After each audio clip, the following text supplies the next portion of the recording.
£4,200,000. So, thank you so much. In the modern world, few commodities are worth more than art. If the artist's name is right, works can fetch sums that truly make the mind boggle. $61 million. $62 million. But if you want to really understand the strange and scandalous affair between art and money, you have to look back 600 years. Last chance. So.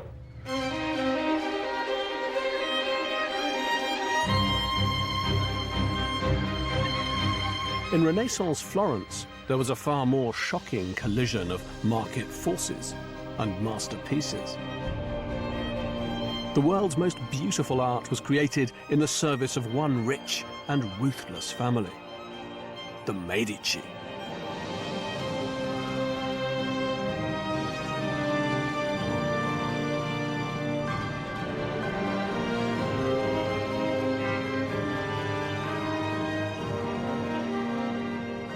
With their money, the Medici turned Florence into one of the most beautiful cities in the world. They were the first great modern art collectors. But their relationship with art was anything but straightforward. All kinds of complicated emotions were involved. Guilt, the lust for power, sexual fantasy. And in the end, they didn't just collect paintings and sculptures. They changed the very nature of art itself and unleashed a monster even they couldn't control.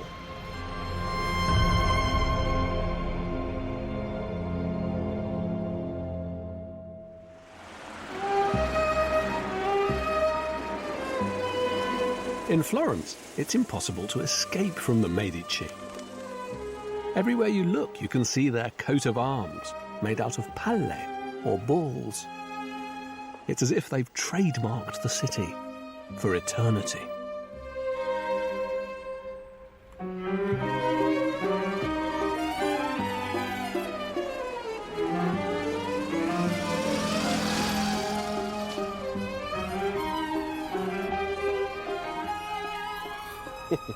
A lot of balls has been talked about the famous Medici balls. There's a modern myth according to which they're medicine pills. Medici, medicine, not true.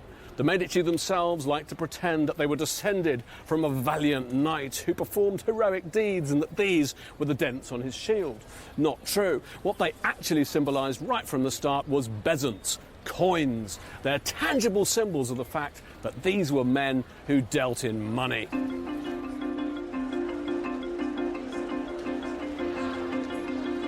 The family's extraordinary journey began with Giovanni di Bicci. Born into poverty, this hard-nosed merchant had a plan to make his family rich. Giovanni set up the first Medici bank in Florence in 1397, which traded on this exact spot.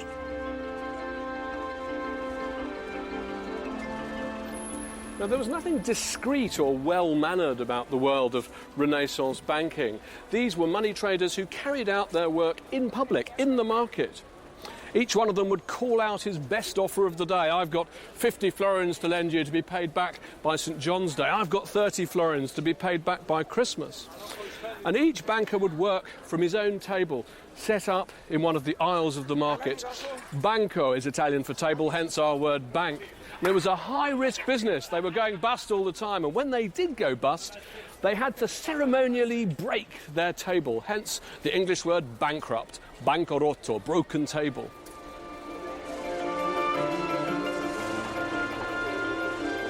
The first Medici bank succeeded because it had rules, such as don't lend to royalty, they never pay you back. This was the birth of capitalism, and no family prospered more than the Medici.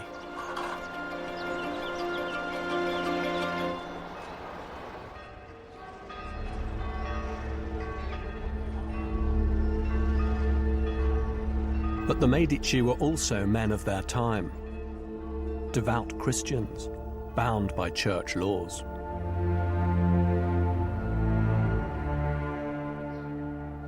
The world of the afterlife, teeming with angels and demons, was every bit as real to the Medici imagination as the world in which they traded. And that gave them a problem. Because according to the Bible, usury, money lending, was a mortal sin.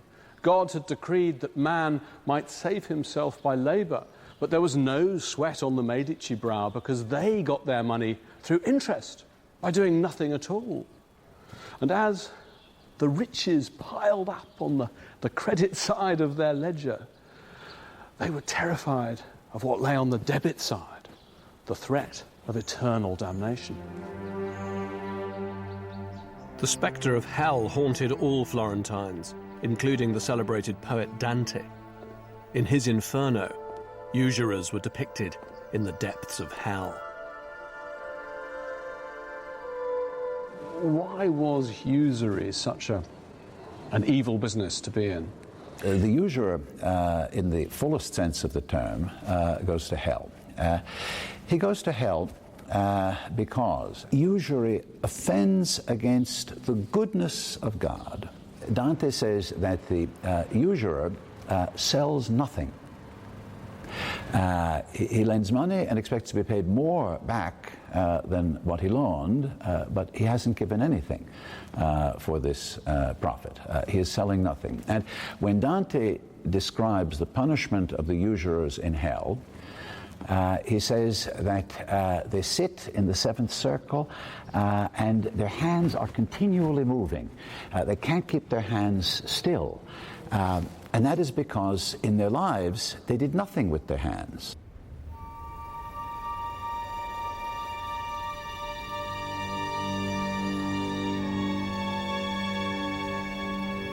The church of Santa Maria Novella contains a fresco where the Medici's worst nightmares would have been realized.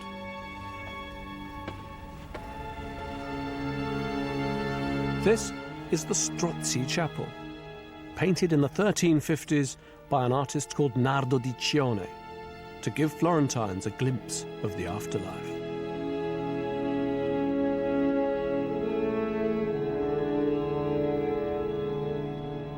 The reason the chapel was really famous, it was known as La Cappella dell'Inferno, is because it contains this monumental, extraordinary depiction of the terrors of hell. And in fact, it's the first really epic depiction of hell as Dante had described it.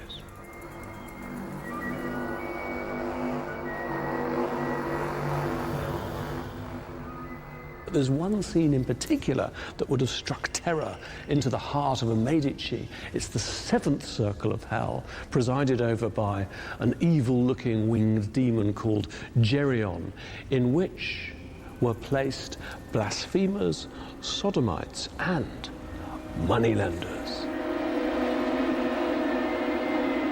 The fresco is much faded now, but peer closely and you can still make out the desperate hands of the usurers under a downpour of fire.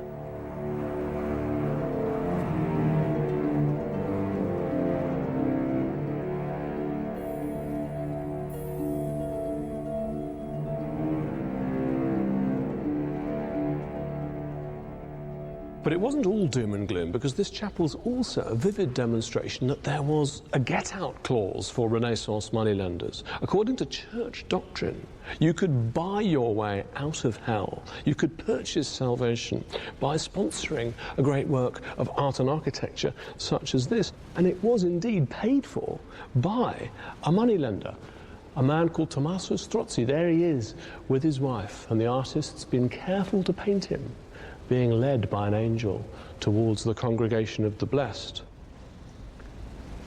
Food for thought for a Medici. Pay for a spectacular work of art, and maybe save your soul.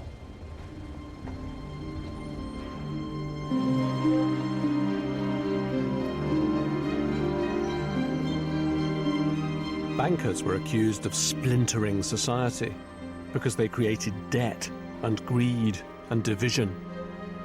All the more reason to give to the church, the place where people were brought together. And in Florence, there was no more communal building than the baptistry, where every single citizen, rich or poor, was christened. In 1401, a great pair of bronze doors was commissioned to the glory of God. And Giovanni di Bicci the head of the Medici family, was on the committee that chose the artist. Now, the Medici involvement with art in Florence begins right here on this spot. And the artist whom Giovanni de' Bicci and his fellow committee members chose to create this great work was a man called Lorenzo Ghiberti. Ghiberti invented a totally new method of sculpting in bronze. Each panel was cast in a single piece, which gives these images a tremendously organic quality. Each one's a story distilled to its essentials, a miniature drama from the life of Christ. Here's the Last Supper, apostles hunched round the table. Here's Christ on his donkey, entering Jerusalem. And there's even an image of the traders, money bags and all, being driven from the temple. A small reminder of the ancient Christian distrust of riches. Now, it took Ghiberti in his workshop more than 20 years to complete these great doors. They were finished in 1424, just 5 years before Giovanni de' Bicci died. And I think that when he looked up at what he and his fellow committee members had been responsible for commissioning, it was so much in excess of what anyone could have expected. This really is one of the great masterpieces of early Renaissance art. But I think it alerted him, and indeed the whole Medici family, to the potential of art.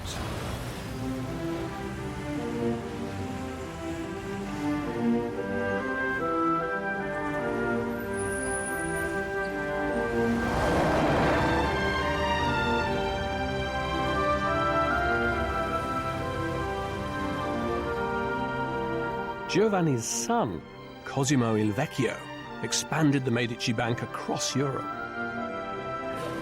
Ci posso fare un espresso, grazie. And with new wealth came new opportunities.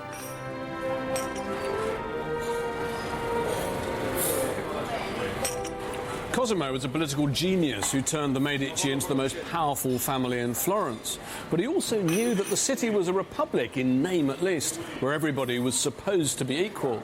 So he dressed in the plainest clothes and even rode a donkey instead of a horse. He was determined to do everything he could to wipe the stain of usury from his family's reputation.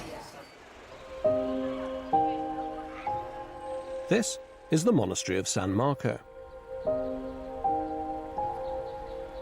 In the 1430s, the Pope promised Cosimo redemption if he would pay for its construction.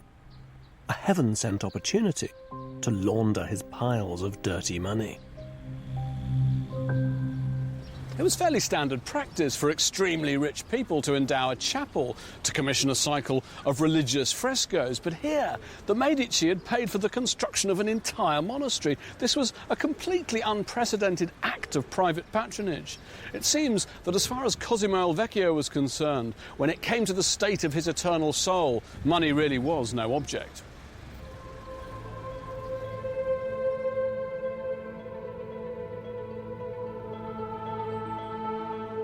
San Marco was the home of the austere Dominican order. Each monk had a tiny cell containing a single fresco by Fra Angelico and his assistants of Christ's Passion, a focus for their spiritual contemplation.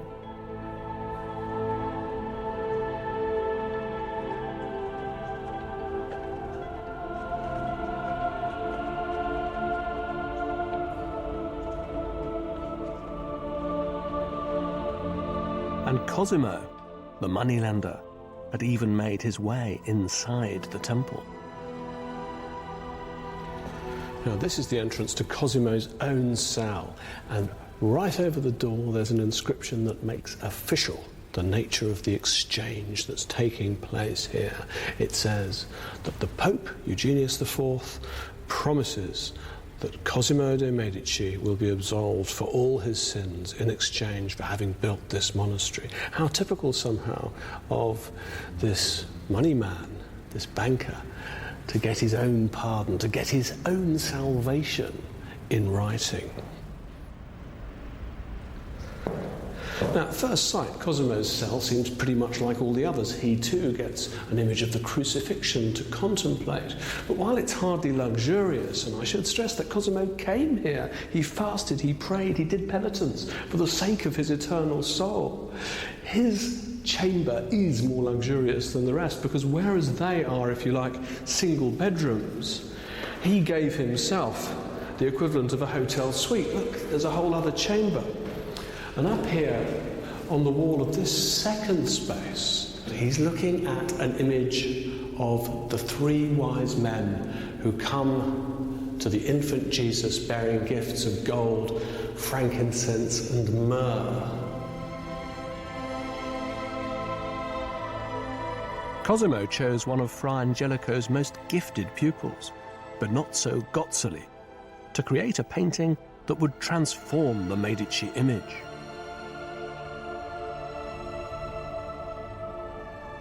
I think what Cosimo's done here is he's asked himself, how can I release us? How can I release us Medici, us usurers, from the taint of our profession? And I think he's combed the Bible for an example of rich men who are also good. And more or less the only people to whom that applies are the Magi, who are obviously a kind of visual metaphor or alter ego for Cosimo and the rest of his family, because they bring gifts to Jesus. What is this whole monastery if not a splendid gift to Christ?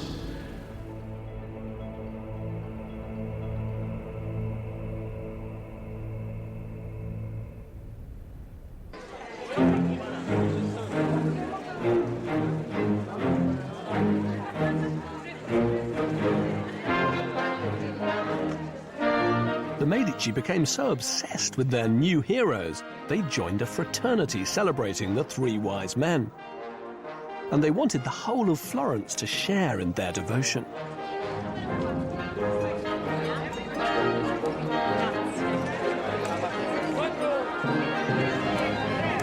Every year on the 6th of January, a huge procession would take to the streets of Florence. Hundreds of people would dress up in brightly coloured clothes, and they'd have with them a whole menagerie of wild animals, apes, baboons, tigers, cheetahs. They were reenacting the journey of the wise men, and at the centre of it all, wearing gold crowns and bearing gifts, playing the part of the Magi themselves, were the Medici.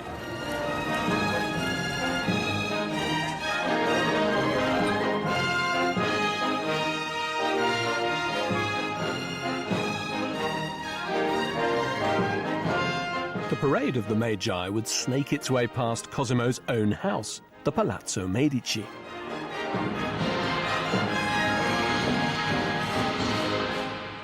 Inside the palazzo, only the most privileged visitors were invited to see a room where, away from the prying eyes of the city, Cosimo could indulge his wildest fantasy.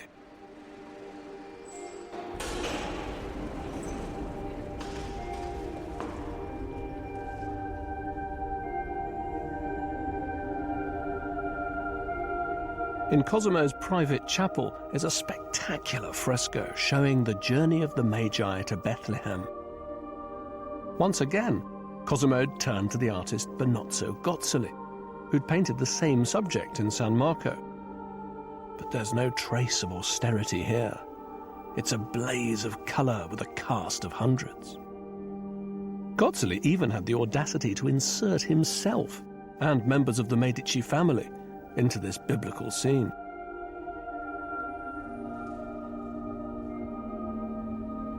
At its centre, we find wily old Cosimo himself, dressed in a rather muted black robe. But of course, this is the one moment when Cosimo, cautious Cosimo, is actually indulging himself in an orgy, I think, of self-congratulation. Look how rich we've become.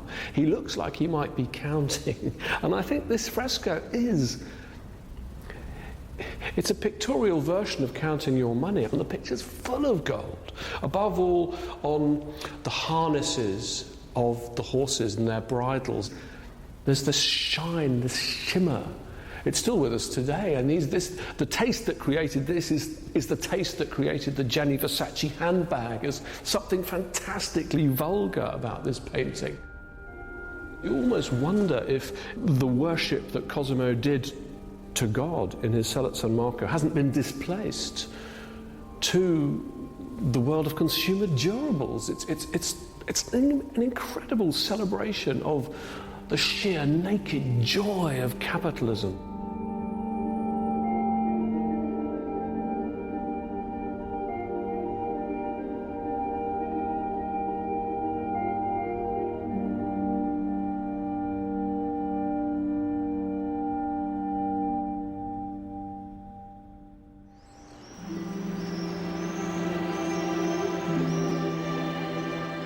And the excitement of making money was seeping into every aspect of Renaissance life. Artists were inspired by the mathematics of banking and accountancy to create a new language for painting. The Medici weren't just great patrons. They created a culture that revolutionized the nature of art itself. The neat and tidy columns of their bookkeeping were reflected everywhere in the art and architecture of Florence. Theirs was a world where calculation was all, where the skills of the mathematician were regarded as one of the essential tools of life. So it's no surprise that it was here in Florence that artists themselves took those same mathematical skills and used them to develop the first convincing perspective illusions. The tools of early capitalism, the principles that had made the Medici rich, had worked their way into the very texture of art.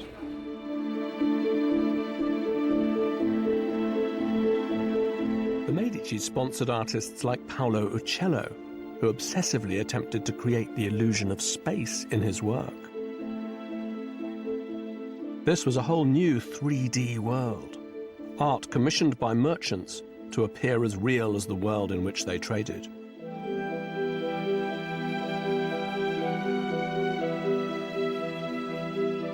And it seems that cautious old Cosimo, having discovered the joy of art, became ever more daring in his tastes.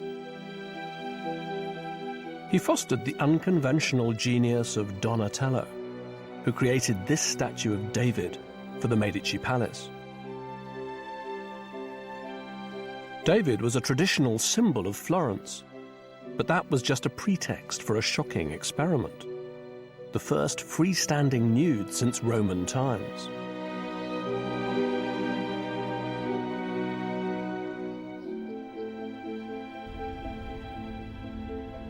The statue is now being restored by Dr. Ludovica Nicolai. She's been lovingly cleaning the figure for 18 months.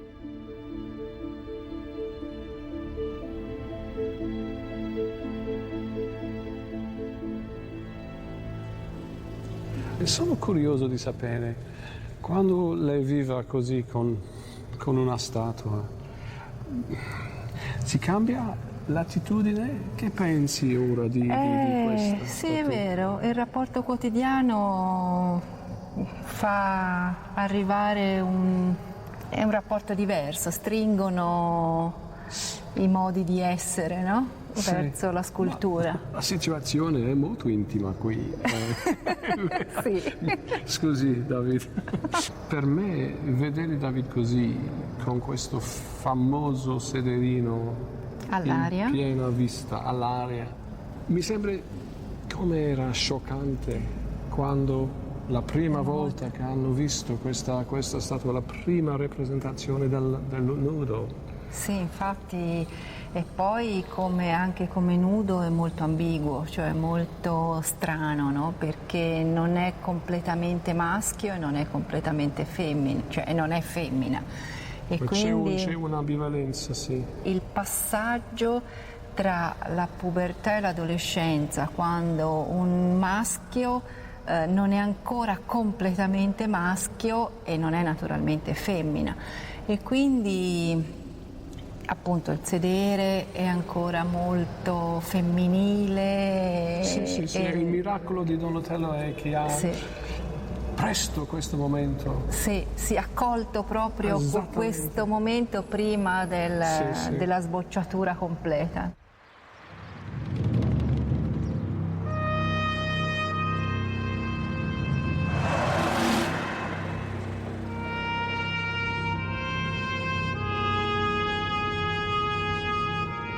Cosimo was famously prudent, but I think it's pretty clear from the art he commissioned there was more to him than met the eye.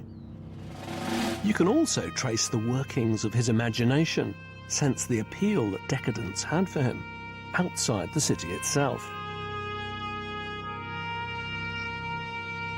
Renaissance Florence was a famously violent and volatile place, and no matter how well you seemed to be doing, you could never be quite sure of your position. So the Medici soon realized that they needed a bolt hole, a place of refuge away from the city.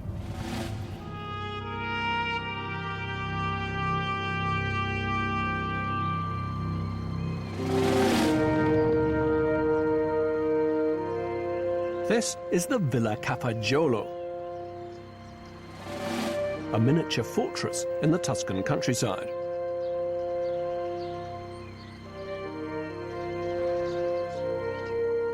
It was designed to repel outsiders. But inside Cafaggiolo, miles from anywhere,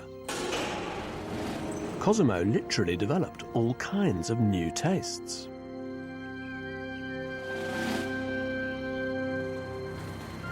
Chef Michele Bosco is going to show me how the Medici even turned food into an art form.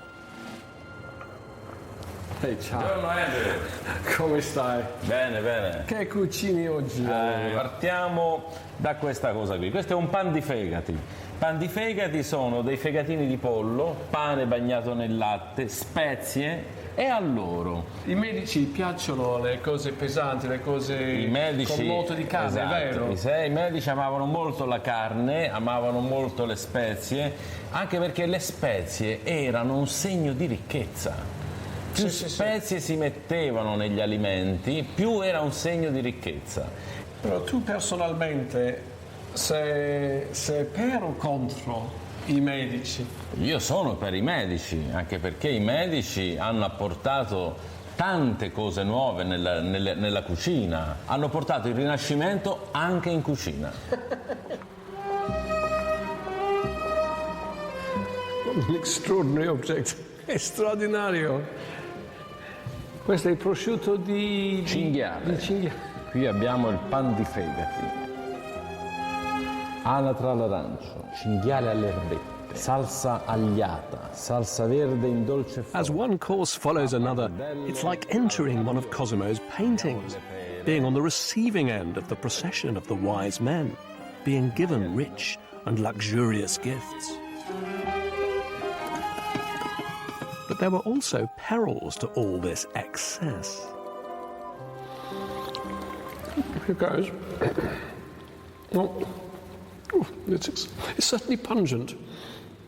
In fact, I think the whole experience of a Medici banquet was just too much. And history tells us that it was too much for the Medici themselves, because the whole family suffered famously from gout. In fact, Cosimo il Vecchio's son was even known as Piero the Gouty. And at certain points during his short life, he was so incapacitated by the disease that the only thing he could do, so it said, was waggle his tongue. Whoa. It's a horrible thought. I think the Medici were among the first really rich, self-made men to live fast and die young. Gout carried off Cosimo in the 1460s, and his grandson, the next great patron in the family line, would banish any trace of Medici guilt forever. Lorenzo il Magnifico, Lorenzo the Magnificent, was given the best classical education money could buy. But Lorenzo, rich beyond belief, didn't use that education for banking, but in the pursuit of pleasure. And the key to Lorenzo's character was his flamboyance. Whereas Cosimo was very cautious, Lorenzo made no bones about being the most powerful man in Florence and didn't care if everybody knew. Whereas Cosimo never took his eye off the ball of the Medici bank. Lorenzo, frankly, was bored by banking. For him, the main point of life was to commission art. And in his vision of Florence, art was absolutely at the centre.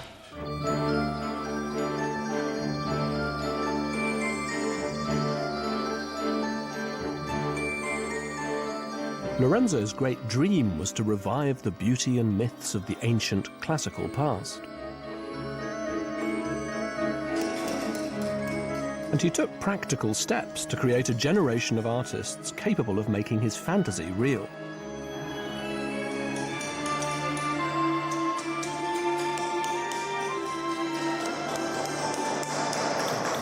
Now, if it wasn't for the Medici, these students might not be doing what they're doing today, because the story goes that Lorenzo il Magnifico was so concerned that standards were dropping in Renaissance Florentine art that he had the idea of founding an academy. He gathered together a number of choice works of art from the Medici's own collections. He hired a tutor, and bang, the modern art school was born.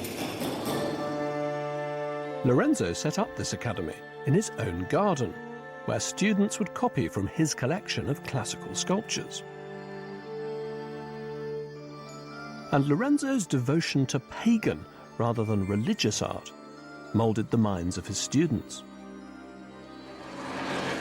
One of them was the young Michelangelo. Lorenzo nurtured his genius when he was just 15 years of age.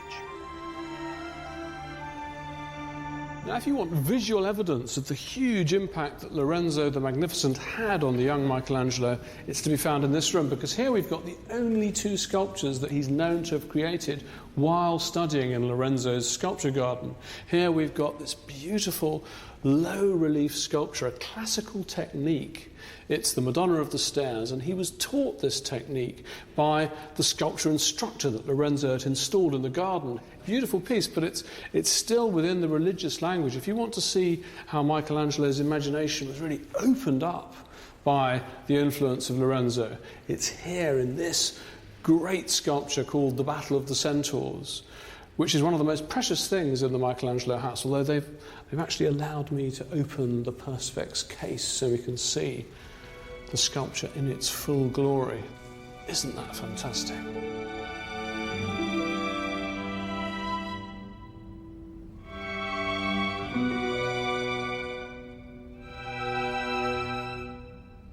Here you've got these writhing bodies, not a religious reference, not a trace of saintly iconography. This is a purely classical work of art. And its subject is struggle, and in a sense I think that's very appropriate, because what we're seeing here is Michelangelo wrestling the forms of sculpture into a new shape. This is really the birth of Western European secular art.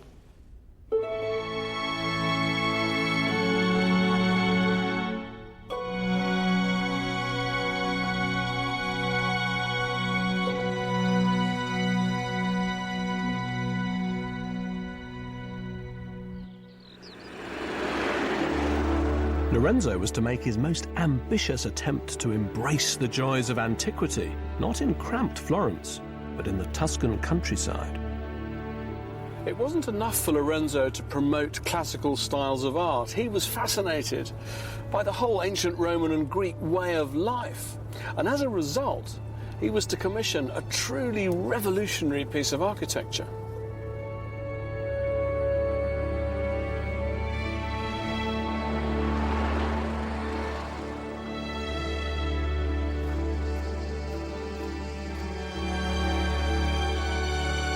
This is Poggio a Caiano, a building where Lorenzo's most aristocratic ambitions were realized.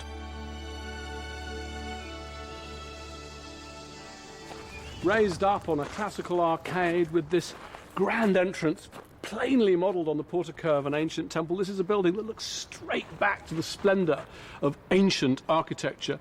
It was hugely original and bold, and it's been immensely influential. Think of the Renaissance villa. Think of the English country house with its pillars and pediments. Lorenzo had revived single-handedly the idea of the classical retreat from the cares of the city.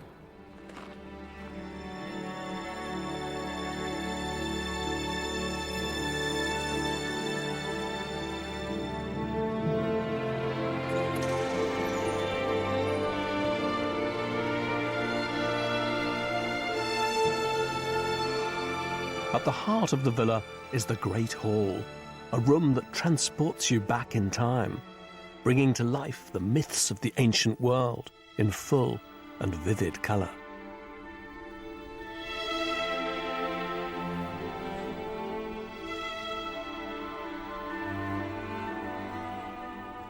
Now, although this great space was created sometime after Lorenzo's death, I can't help thinking of it as a huge Pandora's box that he opened.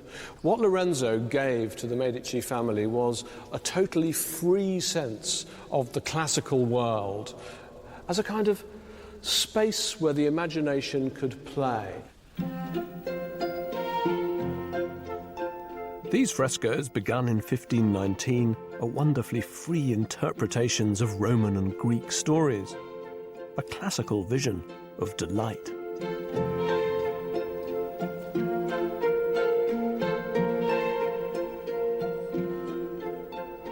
And on the far wall, my favourite fresco in the whole room, created by Pontormo, is the pictorial expression absolutely of an idea that Lorenzo brought into Medici taste, this idea of the countryside as a free space for retreat and for indulgence in pleasure.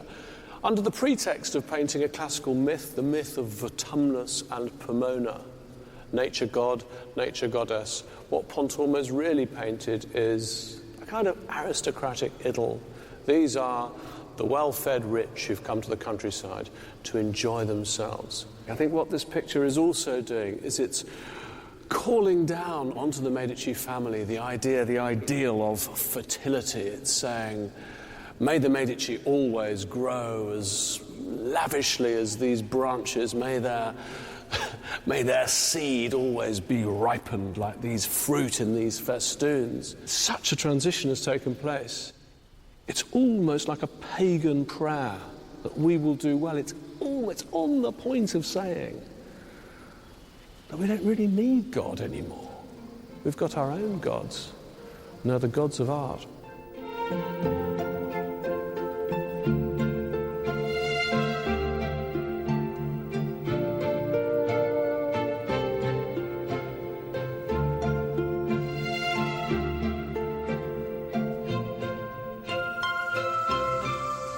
Poggio Acaiano is much more than just a pleasure palace. I think it's a wonderfully eloquent statement of Lorenzo's ambition to be much more than just a merchant. He wants to enter the world of the landed aristocracy, to be a prince even. Just think how far the Medici had come in less than 100 years. But I think the pattern of their meteoric rise can be compared, aptly enough, to the fluctuations of any market. For every boom, there had to be a bust.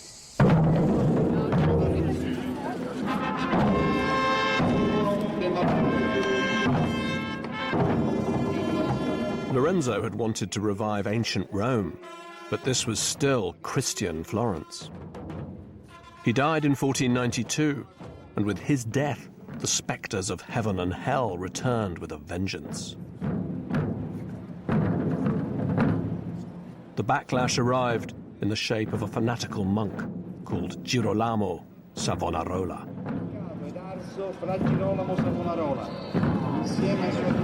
This parade is held every year in celebration of the memory of Girolamo Savonarola, and it's a symbol of Florence's deeply ambivalent attitude towards its own past, because while they still cherish the memory of the Medici in this city, in celebrating Savonarola's memory, they're also celebrating a man who did his best to tear down and destroy everything that the Medici had spent so long attempting to create.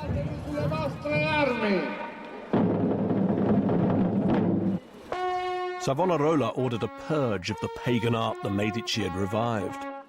Nymphs, naked gods and goddesses, it all had to go. The flowers marked the spot where he'd organised these immense, almost frenzied religious festivals known as the Bonfires of the Vanities, where all of the people of Florence would be encouraged to bring their most valuable possessions here, including works of art, paintings, sculptures, and to pile them into great bonfires and burn them all for the glory of God. In many ways, Savonarola was the Medici's worst nightmare come to life.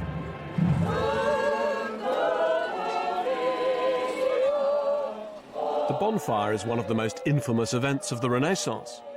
But Padre Tommaso, from Savonarola's own order, believes he should be remembered as a saint. Allora, quando io penso degli Medici, Certo. io penso dall'arte, dalla banca dei Dalla Medici, sì. dai soldi, Cultura, ma della cultura. con Savonarola io penso dal fuoco della vanità, distruire tutte queste cose che rappresentano i Medici, no? Io credo che Savonarola non volesse bruciare l'opera, il bello di questo, ma ciò che questo rappresentava contro l'uomo, perché tante volte questo era lo sviluppo di determinati piaceri, di determinate cose che erano in qualche modo contro quello che era il bene dell'uomo, il bene spirituale dell'uomo.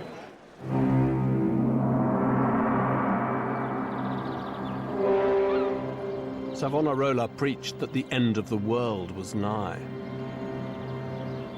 A mood of apocalyptic terror gripped Florence as the people turned against the Medici.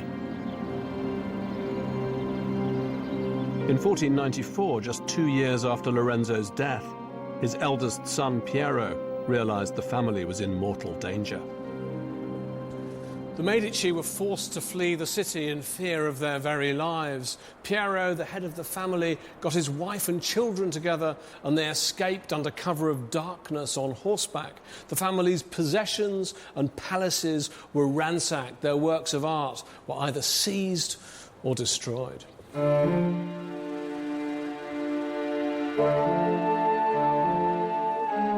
And Michelangelo, by now Italy's greatest artist, was swept along by the new Republican fervour. The city commissioned him to create a Christian symbol of Florentine strength. His heroic David, ready to vanquish Goliath, stood against all those who would corrupt this sacred republic, including the Medici.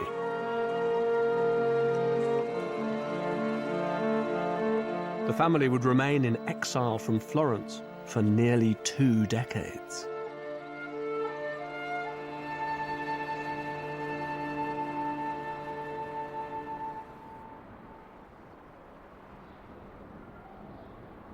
The Medici redirected their energies, building up their power within the church. Another of Lorenzo's sons, Giovanni, even became the first Medici pope.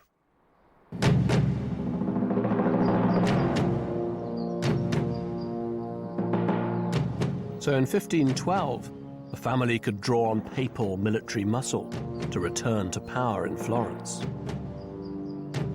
The years of exile had bred a new, brutal generation of Medici. When the Medici came back to Florence, they were determined to destroy the old dream of the Florentine Republic.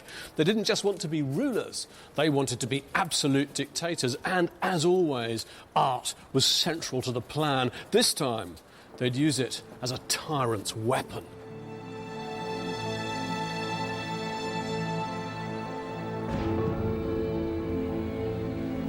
In 1519, the Medici attempted to construct a great statement of their authority and control in the church of San Lorenzo. They returned to the genius they had fostered, Michelangelo. In many ways, Michelangelo had a love-hate relationship with the Medici. He owed them so much when he was a child. And yet, when they were in exile, he worked against them and for the Republic. But despite all that, when they came back to the city and took over the reins of power once again, they invited him here to their church, San Lorenzo, where Cosimo il Vecchio himself is buried just in front of the high altar. And they wanted him to create for them a great memorial chapel, a tomb or a set of tombs that would make the family name live forever. Now, Michelangelo was certainly the man for the job, but what he created was something they could never have expected.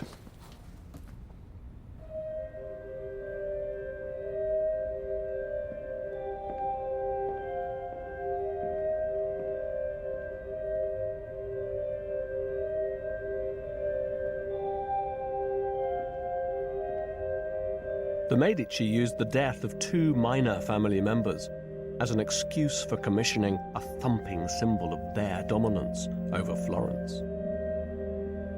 But Michelangelo had his own ideas. He transformed the dead Medici into abstract and rather chilling images of rule. He wasn't interested in them as individuals. He even sneered that it didn't matter what they'd looked like, because no one would even know who they were in 1,000 years.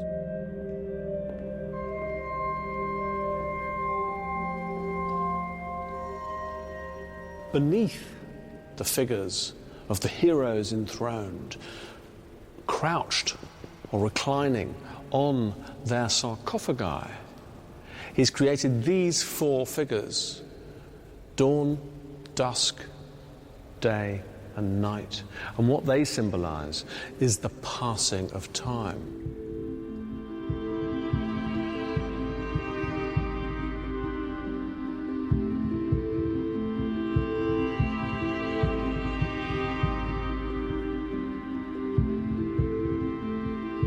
Because these figures are so immense, look at that figure of day. He's absolutely enormous, muscular, vast. He's a giant, an ancient titan. But he represents the passage of time, the force of time, the power of mortality, the strength of death. I mean, that's what this chapel's all about. It's death, death, death. You're all going to die. And in a sense, you're not just going to die, but you're going to be forgotten. So he's raised the Medici up, only almost with the same gesture, to throw all of their pretensions of immortality into the larger perspective of time destroys everything, time devours all, lays all to waste, even the achievements of the Medici. Michelangelo's mocking masks say that the world's no more than a piece of empty theatre. He'd put his own genius before the wishes of the patron, a revolutionary idea. Unwittingly, the Medici had helped create the first artist as rebel. But Michelangelo had to leave Florence because the next Medici ruler had no time for unruly geniuses. In the 1530s, the brutal Alessandro came to power. He was only interested in art that would strike terror into the hearts of the Florentine people. He commissioned the architect Antonio da Sangallo to build the Fortezza da Basso. The result? The art of dictatorship. Alessandro de' Medici was a Philistine and a thug, and certainly no great patron of the arts. But he did order the construction of this intimidatingly impressive fortress. Now, the point is that this huge building faces towards the city of Florence. It was designed not to protect the people, but to subdue them.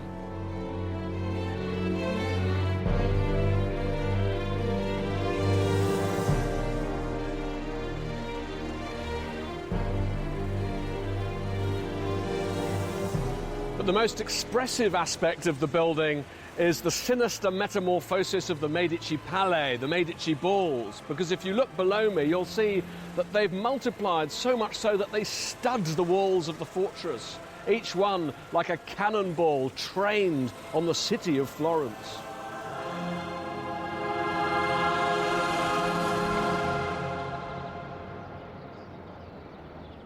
And Alessandro even used one of the greatest artists of the Renaissance, Benvenuto Cellini, to create a coin stamped with his imperial image.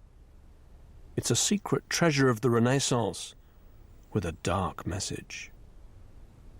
Now, to us, it might seem like nothing much, just a coin, but to a 16th century Florentine with Republican sympathies, this would have been an object of disgust. It would have been an outrage, because it broke with a centuries-long tradition in Florence that the coinage should never have the portrait of an individual on it. To have a Medici on the coinage was an incredibly strong symbol. It's said that the Medici now are, in Florence, the equivalent of kings.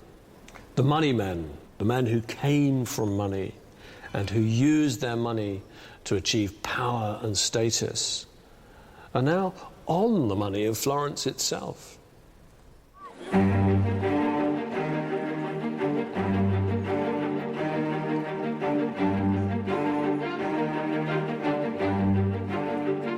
In 1532, Alessandro became the first ever Duke of Florence.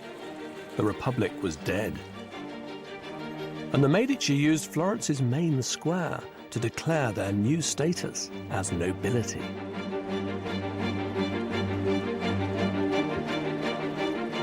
They even had the nerve to take over the city's town hall, the Palazzo Signoria, transforming it into a princely palace.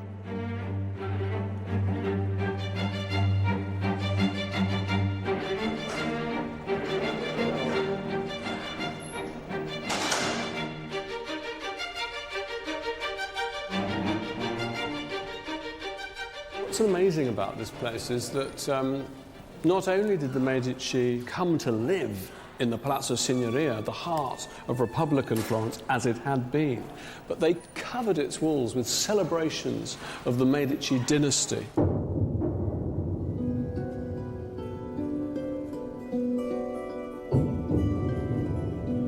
But what you get here is a wonderful contrast of past and present, because nowadays these are offices.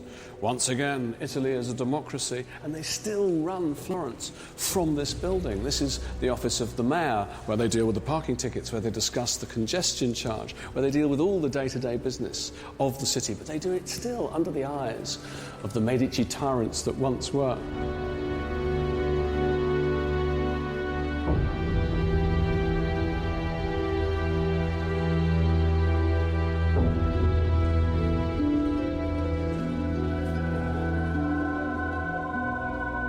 These frescoes, painted by Giorgio Vasari and his army of assistants, show the Medici not as a family of merchants, but as an aristocratic dynasty.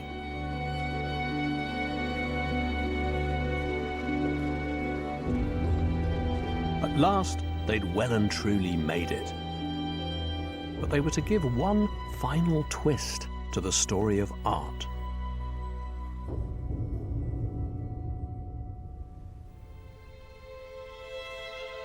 The solitary and anemic Francesco de' Medici, ruler of Florence in the 1570s, was certainly no warrior. He spent his life amassing strange and exotic objects to show his mastery of art and nature. He even created a miniature museum for his eyes only, the Studiolo.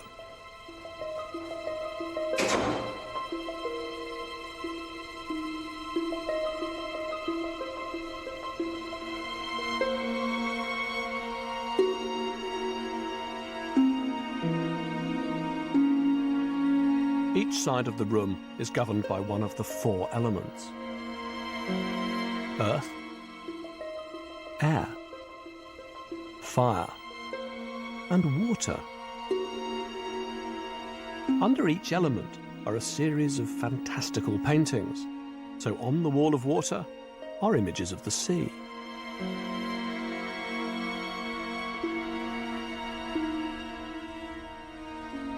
These paintings, at this level, they're also cupboards.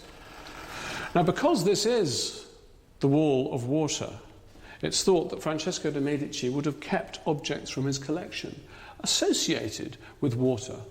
For example, there might have been a statue of Venus, born from water, but there would also have been objects from nature, pieces of precious coral, wonderful shells, perhaps from the Indies. These things were regarded by Renaissance princes as exceptionally precious. The whole space was really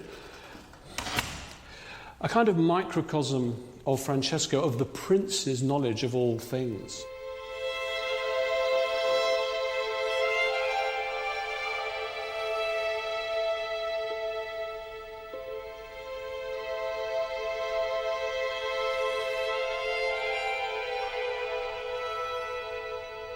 But I don't want to make the project sound too rational, because there's some pretty weird stuff going on in here too. For example, here you've got a weird hallucinogenic dream scene full of half-naked women, and it's thought that Francesco de' Medici was addicted to opium, like many a Renaissance prince, and maybe he actually kept his stash behind this painting.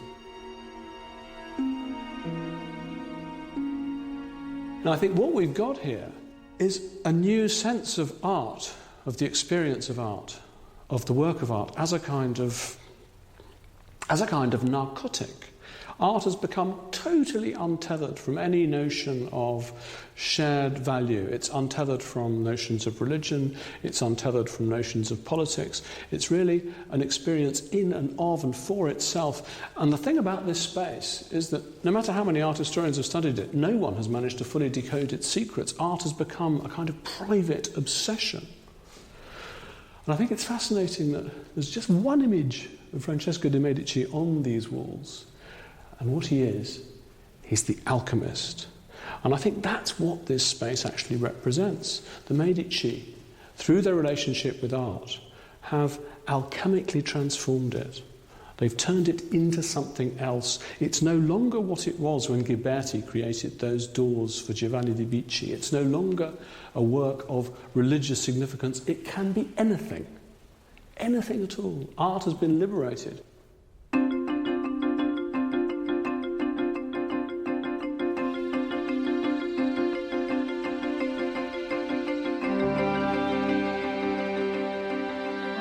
Florence had been the laboratory for a great experiment, where art became more precious than gold. The Medici's power and desires were the catalyst for new forms of artistic expression, and they made capitalism respectable. Greed is good, they said, but greed for art is best of all. And that's why people pay fortunes for it today.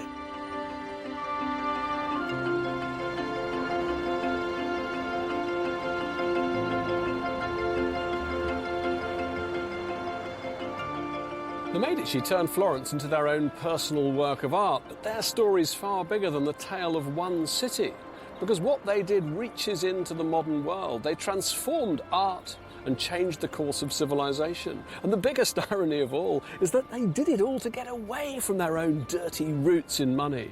But what they did was create the biggest, baddest, hardest currency of all, the currency of art.